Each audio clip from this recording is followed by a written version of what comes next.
Welcome to another edition of Translation and Interpretation. The mistaken English letter J and the name Jesus.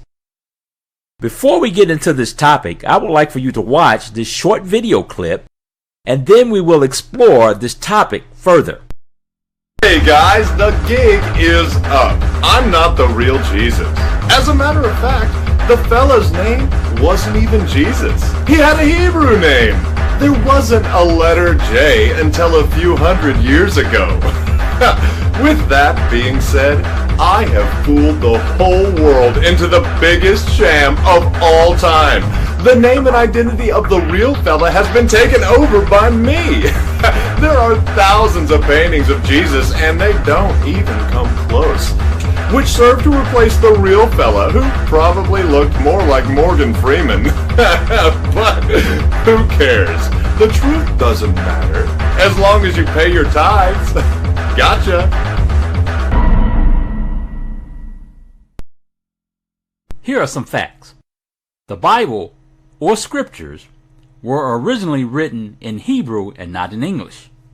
Number 2, English as a language did not exist in its present form during the time of Christ, the Messiah, or even during the time of Moses. Number 3, there is no letter J in the Hebrew or any letter in Hebrew that makes the sound of the English letter J. Number 4, in the 1611 version of the King James Bible, the letter J does not appear. Number 5, the letter J in English was used to replace the Hebrew letter Yod or Yud, which corresponds to the letter Y in English and not the letter J. Now let's take a look at Acts chapter 7 verse 44 from the King James Version of the Bible. Our fathers had the tabernacle of witness in the wilderness, as he had appointed, speaking unto Moses, that he should make it according to the fashion that he had seen. Verse 45.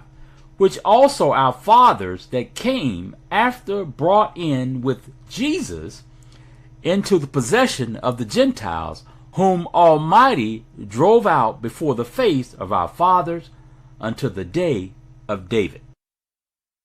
Isn't verse 44 and 45 of the book of Acts chapter 7 speaking or referring to Joshua the son of Nun? Of course it does. Look at the same passages from other versions of the Bible.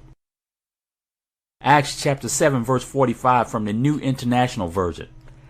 Having received the tabernacle, our fathers under Joshua brought it with them when they took the land from the nations. God drove out before them. Let's take a look at Acts chapter 7 verse 45 from the New King James Version. Which our fathers, having received it in turn, also brought with Joshua. Acts chapter 7 verse 45 from the American Standard Version. Which also our fathers in their turn brought in with Joshua. Acts chapter 7 verse 45 from the English Standard Version. Our fathers in turn brought it in with Joshua. Now that we know that the King James Version of the Bible translated the name Jesus when it should have been translated more closely to Joshua, what does this mean? The Messiah's name, or Christ, is more closely related to Joshua instead of Jesus. But before we draw that conclusion, let's look up the name Jesus from a biblical perspective. At this point, we need to use a concordance. A concordance is like a Bible dictionary that defines words from the scripture. Now, if you're not familiar with a concordance, I suggest that you become familiar with a concordance immediately.